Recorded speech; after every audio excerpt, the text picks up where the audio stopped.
भूल गए क्या? बटन है पीछे, टॉप वाले बटन पे जाना, उसके ऊपर एक होल है, अच्छा। उसके अंदर बटन है। अंगूठा कैसे हो गया? है। अंगूठा कैसे है? हो गया, हो गया। जी, ये बस फिजियो चल रही है बस। क्या चल रही है? फिजियो। अच्छा। सर जी, ये अभी सर्जरी किस चीज की हो? पहले तो सही था। पहले नहीं था, उस टाइम एक्सरे सिर्फ ऊपर से हुआ था ना। तो डॉक्टर ने बोला पता नहीं 45 डिग्री टिल्ट करके हाथ को ऐसे, तो यहाँ पे पूरा क्रैक दिख गई। क्रैक दिख गया? फिर वो ज्वाइंट का पूरा वापस। हम्म। ठीक है।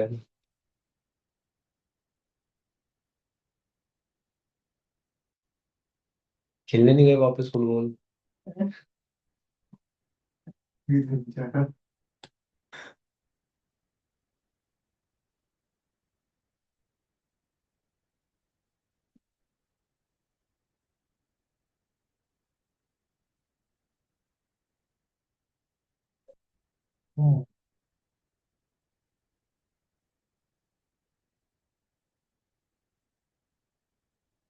आशीष का पानी नहीं कर पाया बाबा, क्या करूं मैं, लड़ा दूंगा।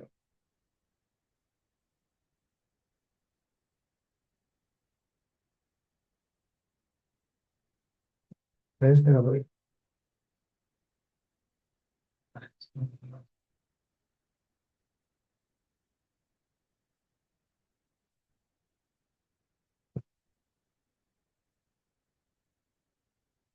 ठीक है, अभी तक हमारे क्या क्या टॉपिक हुआ है? EC2, हम्म। AMI, हम्म। IAM, हम्म। S3, हम्म। OTC चल रहा है। बीपीसी चल रहा था या बीपीसी कंप्लीट हो गया था? कंप्लीट हो गई। दो डिफरेंट बीपीसी अलग अलग अकाउंट में पेयरिंग करके दिखा दे। आशीष में और राजीव। आशीष में और आदित्य में। DNS कराना है। डेटाबेस। अच्छा, DNS domain name service, domain खरीद लिया? फिर? आप क्या करना है? EKS कराना है। ये केस तो नहीं बोला हुआ मैंने। लैम्डा और डाटाबेस और उसमें तो सर भी कुछ सब इन टॉपिक पर इसमें स्टार्ट करना है। ठीक है।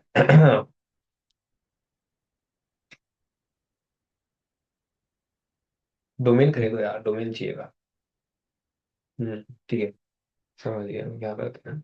काम करते हैं, आज हम थोड़ा डाटाबेस के बारे में जानते हैं, ठीक है? फिर उसके बाद हम आगे बढ़ेंगे। ठीक है। डाटाबेस के बारे में क्या जानते हो, पहले आप लोग बताओ। बेसिक चीजें, मैं ये नहीं पूछूंगा कि कोई ज्यादा डेटा स्टोर। क्या। ठीक है। और थोड़ा बताओ, बताओ, बताओ। सर्वर में डाटा को स्टोर करना। हम्म, हम मतलब मैं डाटाबेस का क्यों इस्तेमाल करूं? एक तो चलो अच्छा बताया, ऑर्गेनाइज वे में रहता है। और ताकि हम कहीं से भी एक्सेस कर सकें। अच्छा, और मतलब ऐसे मतलब बताते जाओ कुछ। अभी भी कर सकते हम्म। ये डाटाबेस पता है ना क्या होता है? हैं। बताओ तो, वही तो एक्सप्लेन मांग रहा हूँ मैं, कौन सा हिंदी इंग्लिश में मांग रहा हूँ, एक्सप्लेन करना है बस सामने मेरे को कि होता क्या है डाटाबेस। समझो, मेरे को पता ही नहीं है डाटाबेस क्या है, तो मुझे कैसे समझाओगे? डेटाबेस मैनेजमेंट सिस्टम होता है जो डेटाबेस होता है सर, कोई भी डेटा में कोई मतलब private group of valuable image, group of valuable information which hmm. can be deleted or नहीं, easily। इंग्लिश में नहीं, मेरे को हिंदी में समझा दो, मेरे को एक्सप्लेन करना है, समझाना है। तो लाइक हमारे पास कोई इंफॉर्मेशन होती है, कोई हम्म। डेटा होता है, हम्म। तो एकदम ऑर्गेनाइज मैनर में रखना, हम्म। वो हम्म। वो सब करना डेटा। ठीक है। बिल्कुल सही कहा, जो भी आपका डाटा होता है उसको एक ऑर्गेनाइज मैनर में स्टोर करना। नहीं, अब वो डाटा कुछ भी हो सकता है, इंफॉर्मेशन हो सकती है किसी पर्सन की, या फिर किसी भी वैल्यू हो सकती है, की वैल्यू हो सकती है, कुछ भी हो सकता है। ठीक है। डेटा ऑर्गेनाइज होता है और उसको प्रोसेस करने के बाद जो आती है इन्फॉर्मेशन को इन्फॉर्मेशन बोलते हैं। बल्कि ठीक है, अब यहाँ पे यही चीज आती है कि मैं वो how करूँ।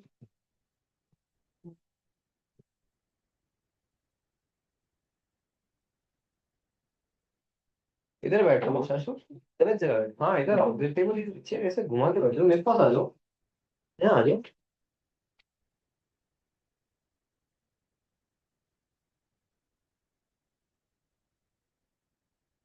अब यहाँ पे ये चीज आ जाती है कि अब वही सारी इंफॉर्मेशन जब मैं किसी जो डाटाबेस है मैं एक्सेल में स्टोर कर सकता हूँ या फिर किसी भी फाइल में स्टोर कर सकता हूँ, तो मैं डाटाबेस का क्यों इस्तेमाल करूँ? सब फाइल्स में रिडंडेंसी प्रॉब्लम आती है। फॉर एग्जांपल एक फाइल है और हाँ हाँ। आपने कुछ चेंजमेंट किए तो सामने वाले को रिफ्लेक्ट नहीं होंगे। फॉर एग्जांपल मेरा एक्सेल शीट है ठीक है ठीक और एक है। ऑर्गेनाइजेशन में काम हो रहा है, हाँ बिल्कुल उसने सही। एक चेंज की। फॉर एग्जांपल एक हाँ पूरा हाँ। नाम का बंदा है, उसने कुछ लॉग बना कुछ बना के रखे हैं, उसने चेंजमेंट किए उसने, तो उसमें सामने वाले का जो फाइल्स है उसमें दिखेंगे नहीं। हम डेटाबेस क्या है, सेंट्रलाइज जगह होती है सेंट्रलाइज जो होती जहां है पर हम कुछ भी चेंज करेंगे वो वो सब पे सबके पास रिफ्लेक्ट, होगा। हाँ सबके ऊपर रिफ्लेक्ट बैक होंगे। उसके लिए बहुत सारे तो हाँ डेटा सिस्टम है बहुत सारे। ठीक है, बिल्कुल सही कहा इन्होंने कि हाँ बेसिकली जो डाटाबेस इसलिए इस्तेमाल होता है कि जो एक ही मतलब डाटाबेस कोई भी पर्सन चला सकता है और सेंट्रलाइज रहता है। ये नहीं कि एक एक के सिस्टम में जाके आपको चेंजेस करने पड़ेंगे, एक ही आप उसमें चेंजेस करोगे तो सबके पास चेंजेस दिखेंगे। यही फाइल सिस्टम है यहाँ पे हाँ बिल्कुल सही। ठीक है। अब डाटाबेस कितने तरीके के होते हैं? रैशनल। दो तरीके, बिल्कुल सही कहा, रैशनल और इररेशनल, इररिलेशनल। ठीक है। अब इन दोनों में डिफरेंस क्या है? बिल्कुल सही बोल रहे हो यार, आप लोग ही बोल रहे हो, मैं कुछ नहीं बता रहा कि हाँ भाई कि मैंने अपनी तरफ से कुछ एक्स्ट्रा नॉलेज दी हो, नहीं। आप लोग जो बता रहे हो वो सही बता रहे हो, बस बताते जाओ। रिलेशनल में होता है टेबुलर फॉर्म में डेटा सेव होता है। जहाँ मैंने यार थोड़ा बीटेक पढ़ा मैंने तो करी नहीं बता दो तुम्हें।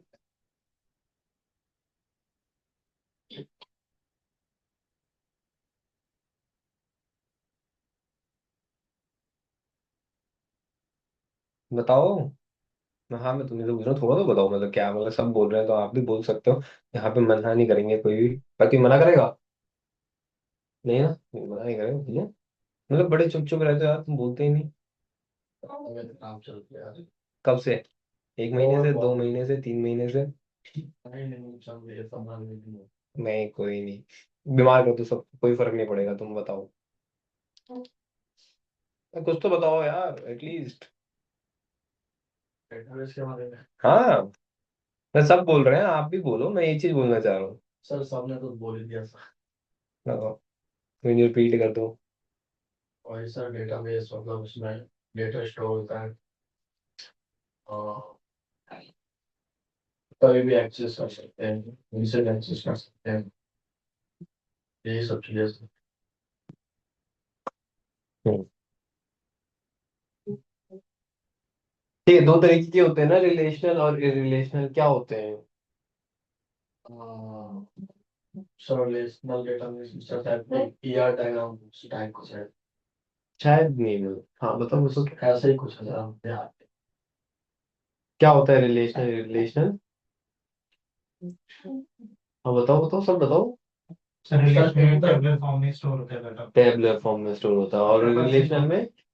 नहीं होता टेबुलर। हाँ इरेगुलर फॉर्म कह सकते हो आप उसको। ठीक फॉर्म और डिवीजन है रिलेशन का है। डेटा। हाँ एग्जाम्पल और भी दे सकते हो आप इररिलेशनल का। और क्या क्या हो सकता है इररिलेशनल के? Hierarchy structure. अच्छा। जो आपकी नोटपैड वाली फाइल होती है, अगर आप उसमें भी कुछ स्टोर करते हो तो वो भी इररिलेशनल में काउंट होता है। ठीक है। जो आप की वैल्यू में बनाते हो वो भी इररिलेशनल में काउंट होता है। ये जो आप ग्राफ्स बनाते हो ना, ग्राफ्स को स्टोर करते हो, वो भी इररिलेशनल में काउंट होता है।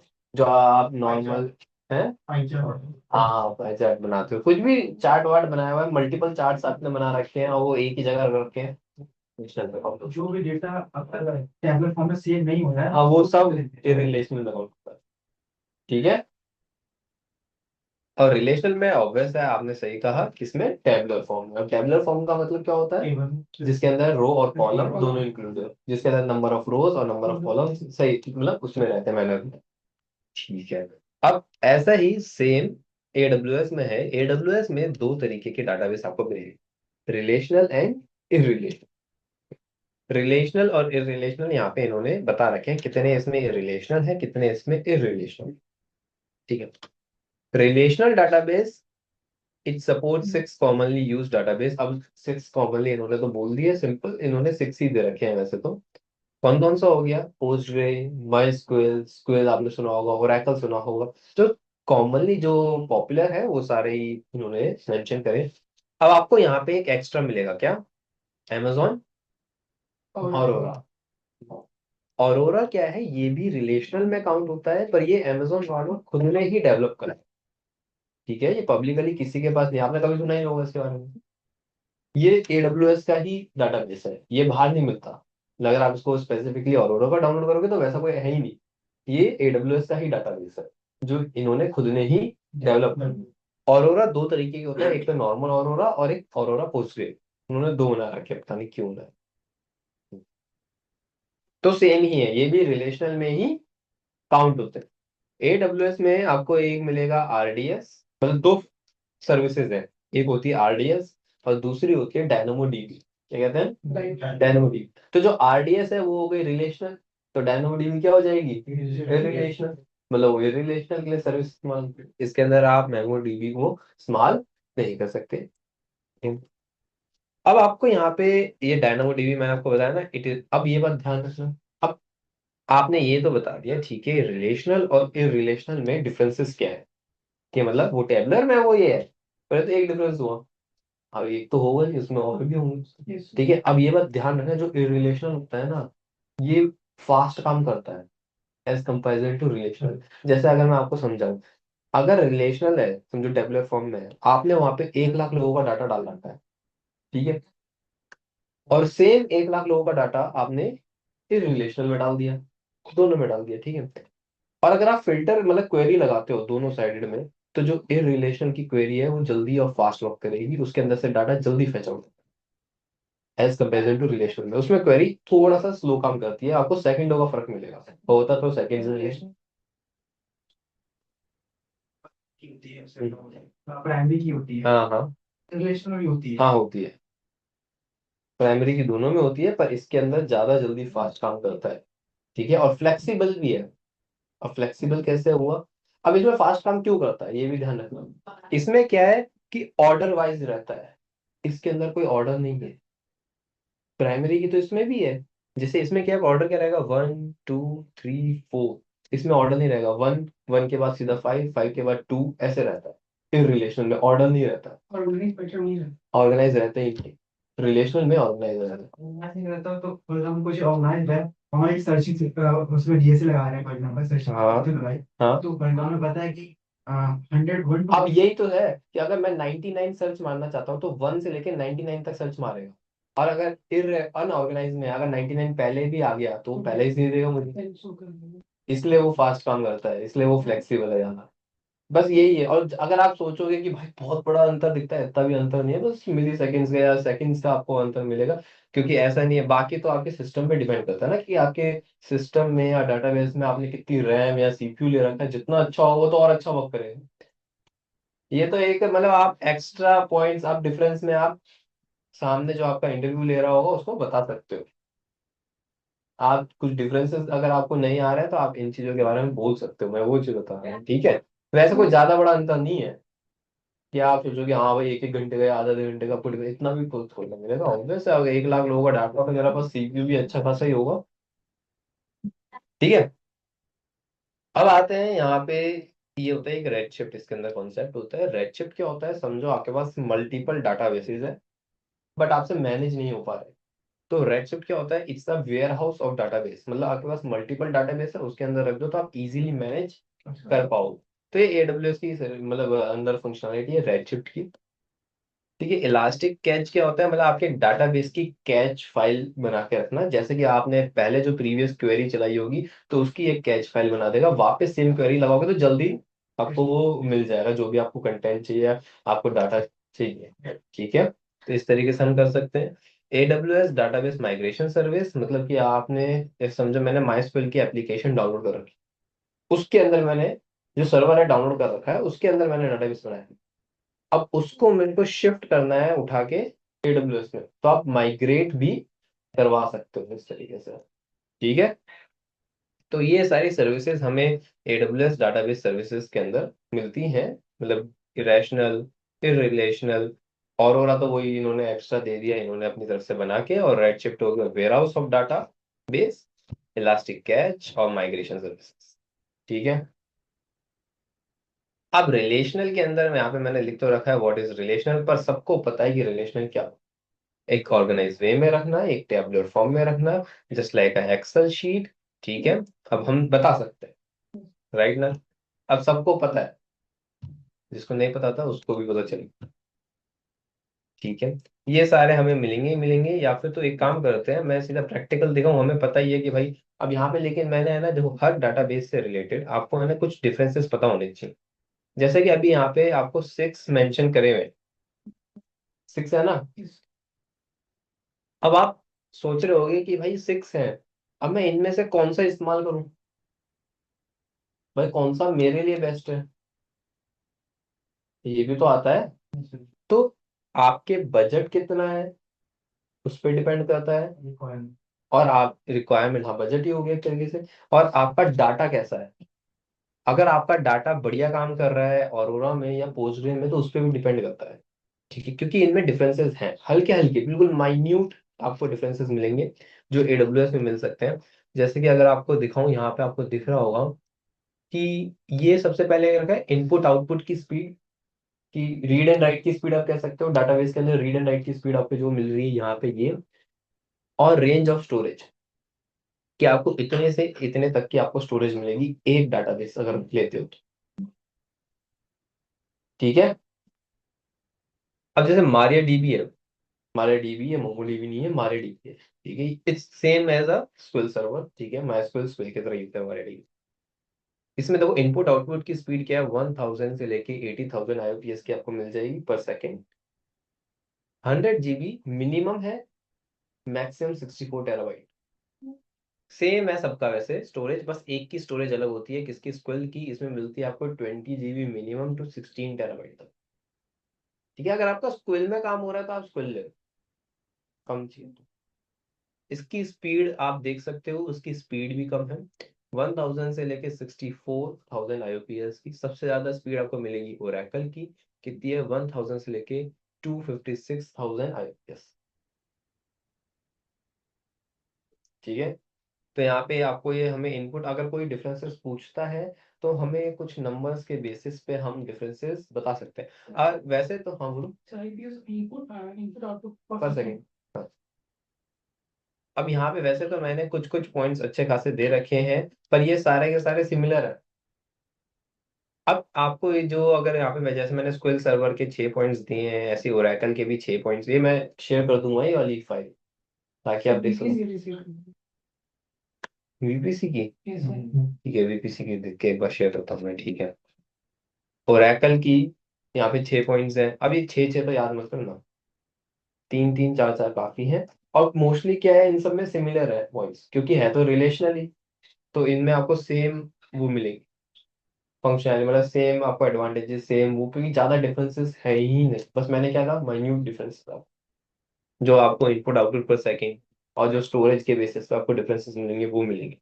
वरना तो आपका जितना बजट है ना, उस हिसाब से आप कोई सा भी लो। वैसे तो सारे फास्ट काम करते हैं, कोई इसमें डिफरेंसेस आपको नहीं मिलेंगे ज्यादा खास, बढ़िया काम करते हैं सारे के सारे। पर इनमें से अगर मैं आपको बताऊं, तो सारे के सारे पेड़ हैं। आपका जो माइस्क्वेल है वो फ्री है, स्क्वेल जो माइस्क्वेल है वो फ्री है, और एक पोस्टग्रेसक्वेल, ये दो फ्री होते हैं, बाकी सब पेड होते हैं। ठीक है। तो इस तरीके से हम इसके बारे में हम जान सकते हैं रिलेशनल। अब इसको हम प्रैक्टिकल करते हैं, तब सही रहेगा। अब प्रैक्टिकल में अगर मैं जाऊं, तो सबसे पहले ऑब्वियस है, मैं एडब्ल्यूएस अकाउंट में अपने क्या सर्च मारूंगा।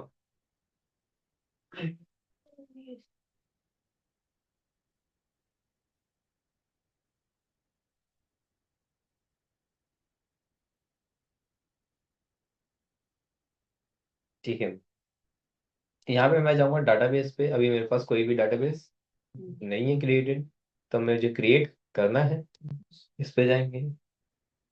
और आपको पहले ही दो ऑप्शन मिल जाएंगे। क्या है ये? स्टैंडर्ड क्रिएट और इजी। अब इजी क्रिएट में क्या होता है, जितने भी आपके नीचे के फंक्शंस है ना ऑटोमेटिकली सिलेक्ट हो जाएंगे बाय डिफॉल्ट वो। अब यहाँ पे क्या है, स्टैंडर्ड में आपको खुद सिलेक्ट करने पड़ेंगे, बस यही है और कुछ नहीं। ठीक है, अब आपको यहाँ पे सारे के सारे आपको मिल जाएंगे, कौन सा आपको लेना है यहाँ पे आप सिलेक्ट कर सकते हो। कितने हुए, 3 4 5 6 7 8, क्योंकि मैंने कहा था ना यहाँ पे औरोरा का एक और नया आया है, पोस्टग्रेसक्यूएल आपका आ गया, और आईबीएम का भी अभी नाम से रखा हुआ है इन्होंने। ठीक है भाई, अपडेट तो आते रहते हैं ना, तो नए डाटाबेस इन्होंने डाल दिए। ठीक है?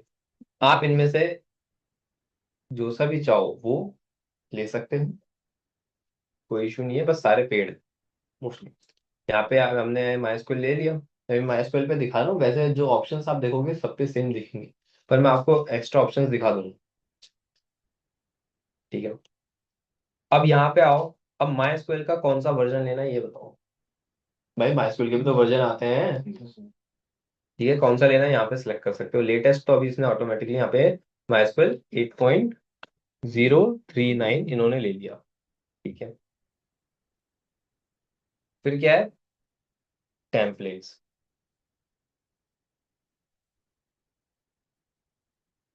अब ये टेम्पलेट्स बेसिकली अगर आपको बताऊं तो ये टेम्पलेट्स इसके लिए काम में आएंगे।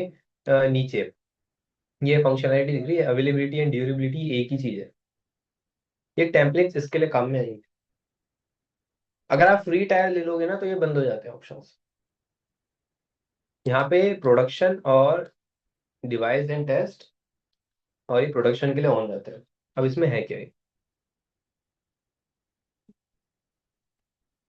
Multi A Z DB cluster, multi A Z DB instance, multi DB instance.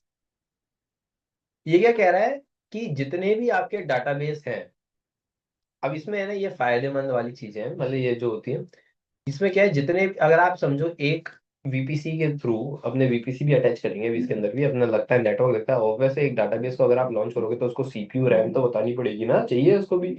ठीक है, तो इसके अंदर ये बोल रहा है कि अगर आप कोई डाटाबेस लॉन्च करोगे तो एडब्ल्यूएस के एक नहीं, उस नेटवर्क में जितने भी जोन्स होंगे उन सब में लॉन्च हो जाएगा।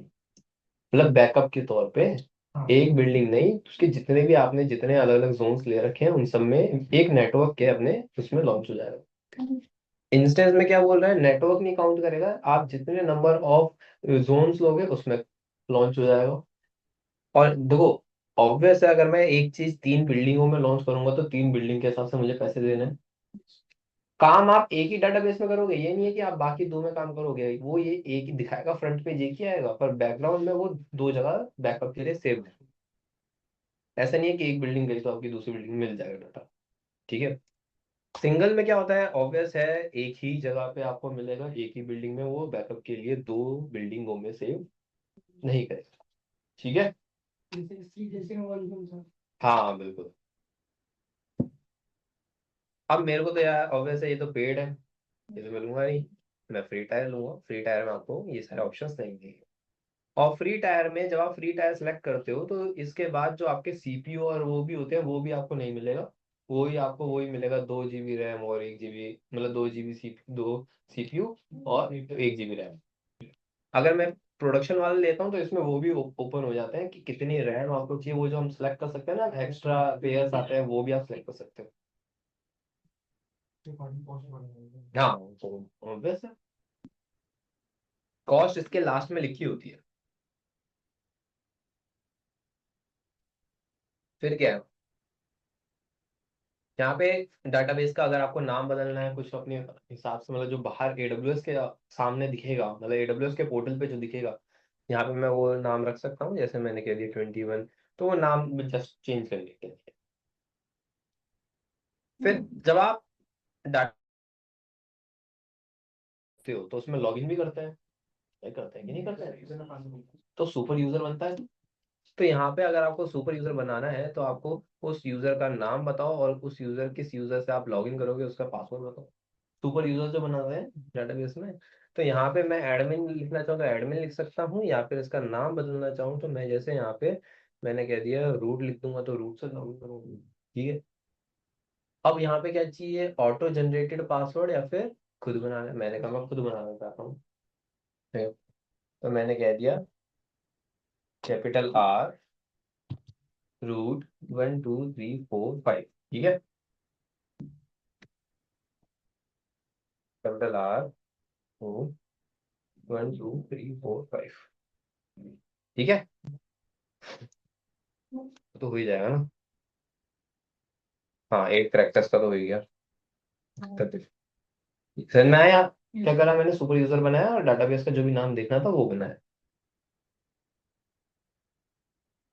अब यहाँ पे ये अगर आप ये वाले ऑप्शंस देख रहे हो ना, ये तो जस्ट फिल्टर है। हाइड फिल्टर है, शो फिल्टर समझ गए फिल्टर क्या होता है? बहुत सारी चीजों में से किसी चीज को पिक आउट करना, वो फिल्टर होता है। तो इसका कोई मतलब नहीं है, मेन चीज है ये, ठीक है। अब यहाँ पे तो वो पहले से लिखा हो, ये वाले ऑप्शंस हट गए। क्यों हट गए?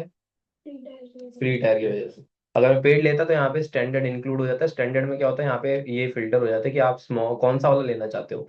4 GB 4 CPU 4 कोर CPU या फिर 16 GB रैम के साथ, या फिर कौन सा लेना है, ये वाले ऑप्शंस खुल जाते हैं। ये फ्री टायर की वजह से ब्लॉक।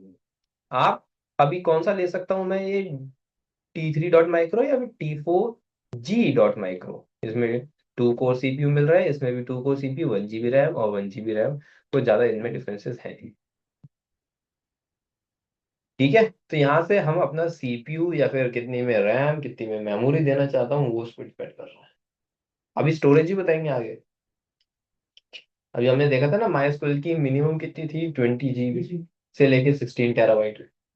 तो वही हमें इस अंदर अभी सेट भी करनी है कि कहाँ से कहाँ तक, मतलब कहाँ से कहाँ तक नहीं, मतलब बेसिकली कहाँ तक चाहिए। मैंने कहा 40 GB चाहिए, 100 GB चाहिए, 1 TB चाहिए, कितनी चाहिए वो बताओ। तो यहाँ पे तो हो गया आपका क्या, उसके सर्वर कॉन्फ़िगरेशन, ठीक है। फिर आते हैं स्टोरेज। अब स्टोरेज के अंदर कौन सी हार्ड डिस्क, याद है EBS सिखाया था मैंने, अलग अलग SSD होती है, SDD होती है। तो कौन सी वाली हार्ड डिस्क चाहिए यहाँ पे आप बताओ कि भाई GP3 GP2 IO1 IO2। Cold cold तो नहीं आएगी इसमें, मैग्नेटिक आएगी, ठीक है। तो यहाँ पे आप अपनी हार्ड डिस्क सेलेक्ट कर सकते हैं। अब यहाँ पे आप बताओ कि आपको कितनी स्पेस चाहिए। मैंने कहा यहाँ पे अगर 200 चाहिए तो 200 GB मेरे को मिल स्टोरेज, हाँ, ठीक है। अब यहाँ पे आपको एक और मिलेगी extra functionality, auto scaling. Auto scaling में क्या होगा, समझो बाय एनी चांस आपके सिस्टम का जो मतलब डाटाबेस का जो डाटा है वो 200 तक भर गया, अब इसको क्रॉस कर जाएगा। तो भाई मैं चाहता हूँ कि उसका ऑटोमेटिकली 1000 तक पहुंच जाए। तो ये ऑटो स्केलिंग आप यहाँ पे सेट कर सकते हो, मतलब 1000 ना रख के आप यहाँ पे 800 रख दो, 600 रख दो, अकॉर्डिंग टू यू। फिर बाद में उसको अपग्रेड कराते रहना, पर जब आपको नीड है उसी टाइम की तो ऑटोमेटिकली आपका अपग्रेड होता है, ठीक है। तो यहाँ पे ऑटो स्केलिंग आपके स्टोरेज की लगी हुई है। ये फंक्शनैलिटी हमें स्टार्ट मतलब RDS में मिलती है, इसलिए मैंने बताया। हाँ, ठीक है। अब आते हैं, ये चीज समझ में आई ना, यहाँ पे कोई इशू। अब मैं हमें लेकिन एक और चीज चाहिए इसके लिए। EC2 में लॉन्च करूँ, अब डाटाबेस मैं बनाऊंगा तो डाटाबेस के अंदर लॉगिन भी तो करूंगा, उसके लिए एक सर्वर चाहिए। मतलब ये नहीं है कि इसको चलाने के लिए मुझे सर्वर चाहिए, इसके अंदर लॉगिन करने के लिए सर्वर चाहिए मुझे। चलेगा ये अपने अलग सर्वर पे, ये अलग, मतलब समझो एक अलग CPU इसके लिए है, एक अलग CPU मेरे EC2 के लिए है। बस उस CPU से मेरे को इस CPU का एक्सेस चाहिए, जैसा मैसेज सर्च करते हैं वही वाला कॉन्सेप्ट है। ठीक है, स्थान से कोई वैसा होस्ट है, सॉरी जा रहे हैं। हाँ। अब इसके अंदर लॉन्च करते हैं इसको। अ, अभी मैं स्टॉकहोम में काम कर रहा हूँ, ये बात भी ध्यान रखना। डाटाबेस भी मेरा दोनों सेम रीजन में होगा तभी करेगा, ये नहीं कि ग्लोबली वर्क करता है वो भी, ठीक है।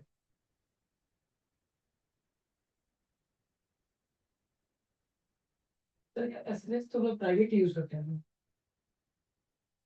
प्राइवेटली पब्लिकली मैं SSH नहीं करेंगे हम, मैं तो एग्जांपल देके बता रहा था। SSH कमांड थोड़ा ना चलाऊंगा मैं, उसके लिए तो डाटाबेस की कमांड चलती है।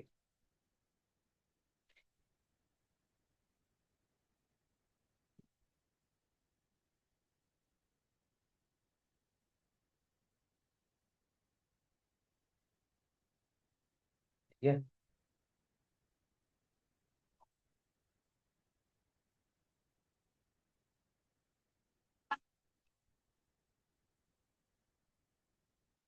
अब ये नेटवर्क भी मुझे ध्यान रखना पड़ेगा, इसका कहाँ जा रहा है।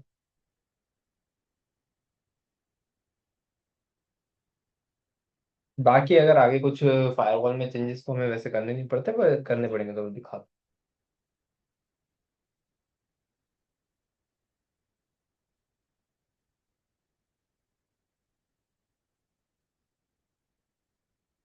ठीक है, L12 नाम से मैंने एक रेडिट का सर्वर लॉन्च करा है।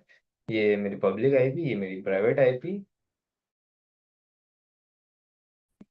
अब मुझे यहाँ पे डाटाबेस पता है, स्टोरेज क्लास, ये सारी चीजें हमने कर ली। ठीक है, अब आते हैं कनेक्टिविटी में। अब आप यहाँ पे बताओ कि उस डाटाबेस को आपको EC2 के साथ कनेक्ट करना है या फिर नहीं करना, या अपने नेटवर्क में रखना है।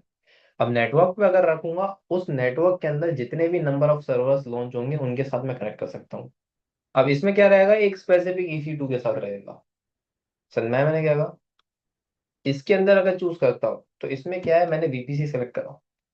अब इस VPC के अंदर जितने भी मेरे EC2 लॉन्च होंगे, जितने भी मेरे इंस्टेंस लॉन्च होंगे, उनके साथ मैं इस डाटाबेस को कनेक्ट कर सकता हूँ, अगर मैं इसके साथ करता हूँ, चाहे वो 10 हो 20 हो। अब इसमें क्या रहेगा, जिस पर्टिकुलर एक EC2 के साथ मैं कनेक्ट करूंगा, केवल उसी के साथ कर पाऊँ। कॉन्सेप्ट क्लियर हुआ। ठीक है, तो यहाँ पे अभी मैंने एक फ्रेश फ्रेश यहाँ पे एक L1 नाम से लॉन्च करा है। जैसे ही आप इसको यहाँ पे इस पे क्लिक करोगे, इसके ऑप्शन पे जाना, अपने आप L1 से मैंने क्लिक करा, ये आ जाएगा यहाँ पे। ठीक है, VPC VPC सब सिलेक्ट हो जाएगा, आपको कुछ नहीं करना। ठीक है, यहाँ पे सबनेट भी सेट नहीं करना, ये चीजें तब सेट करनी पड़ेंगी अगर आप यहाँ पे नेटवर्क लेके। तो कुछ नहीं है, वो तो आपको बस VPC बताना है और सबनेट का नाम बताना है किस नेटवर्क में चाहिए, वो हो जाएगा यहाँ पे, ज्यादा नहीं। और पब्लिक एक्सेस देना है नहीं देना है, मैंने कहा ऑब्वियस है नहीं देना, वही पब्लिक एक्सेस। ठीक है, अब यहाँ पे अगर आप सिक्योरिटी ग्रुप लगाना चाहो तो वैसे डिफॉल्ट सिक्योरिटी ग्रुप क्या हो गई, फायरवॉल। तो यहाँ पे फायरवॉल मैंने डिफॉल्ट लगा दी, अभी तो आप क्रिएट न्यू कर दो, तो क्रिएट न्यू पे वो बना देगा। ठीक है, यहाँ पे नाम दे दो जो भी आपको देना हो।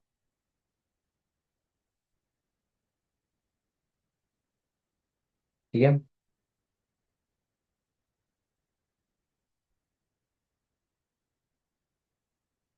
और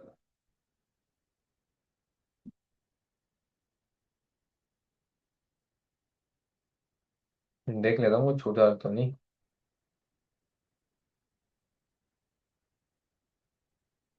ठीक है, सही है।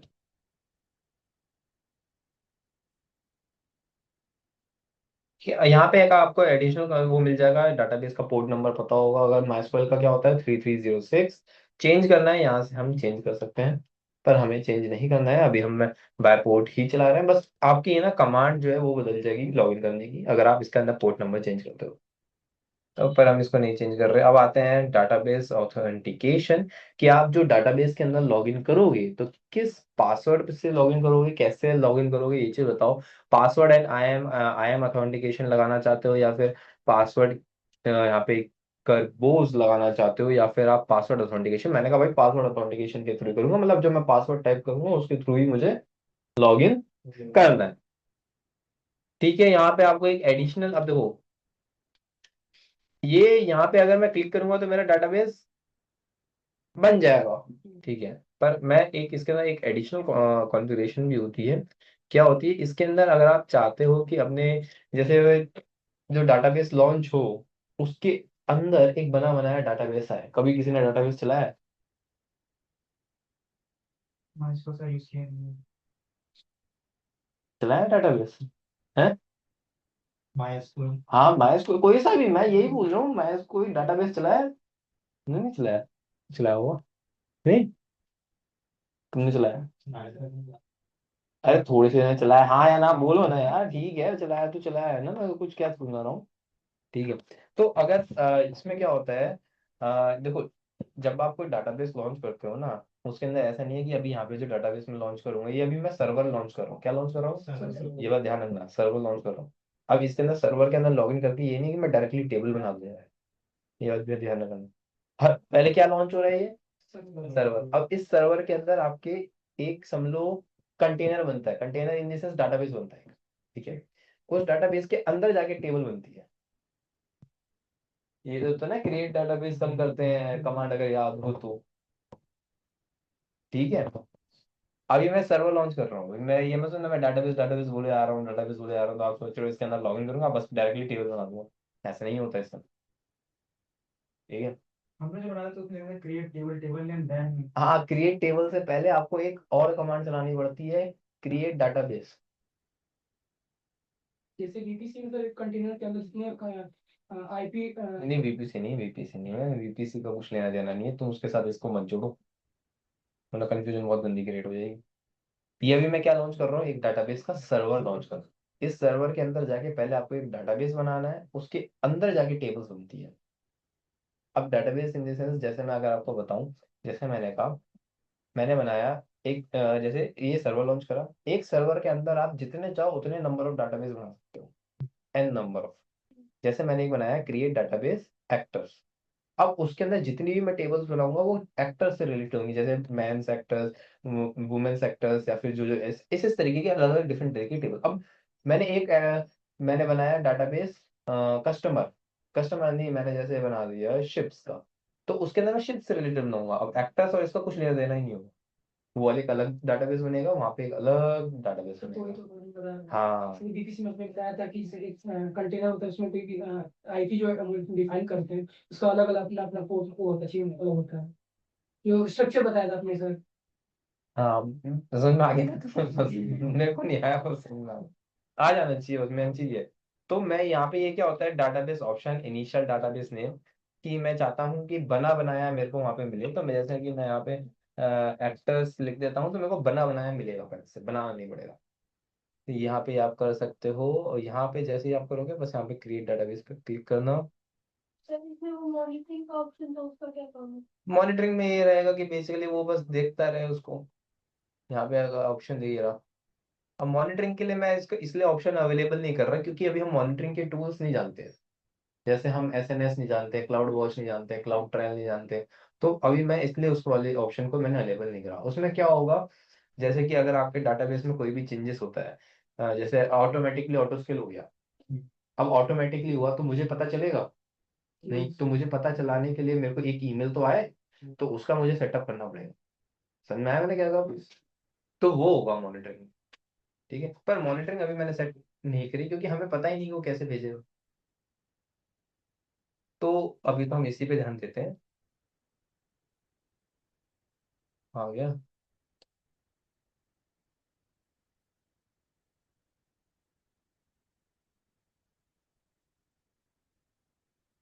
अभी ये लेकिन डाटाबेस बनना है, ये लॉन्च होने में प्रॉपरली 10 मिनट लेता है। जब तक कुछ नहीं कर सकते हैं, मतलब जब तक ये लॉन्च नहीं होता, मतलब इसको कनेक्ट ही नहीं कर सकते आप। जब तक मैं एक काम करता हूँ, अ, यहाँ पे लॉन्च हो जाएगा, मैं अपने इंस्टेंस को खोलता हूँ। भाई कनेक्ट करने के लिए ऐसा थोड़ी ना मैं एकदम ही कनेक्ट कर दूंगा। अब मुझे यहाँ पे चाहिए एक, अरे EC2।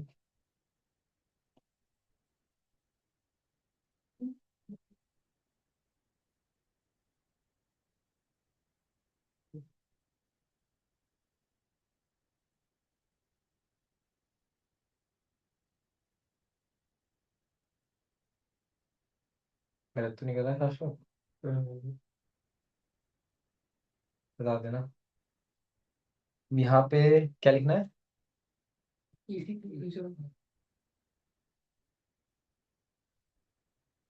ठीक है। अब ठीक है। अब इसके अंदर ऑब्वियस है, अगर मैं कोई माइस्क्वेल की कमांड चलाऊंगा तो चलेगी, माइस्क्वेल की कमांड चलाऊंगा चलेगी। क्या चाहिए फिर? आज कैसे आना वो? और सर बस आ गया मतलब कैसे चल रहा है? बस चल रही है तैयारी अब तो मैंने छोड़ दिया पीछे अभी सब। क्या छोड़ दिया? मतलब डेवऑप्स की मतलब भी नहीं देख रहा मैं क्लासेस वगैरह पहले इस पे फोकस कर रहा हूँ। अच्छा। हाँ, तुम बोल तो रहे थे आऊंगा मैं,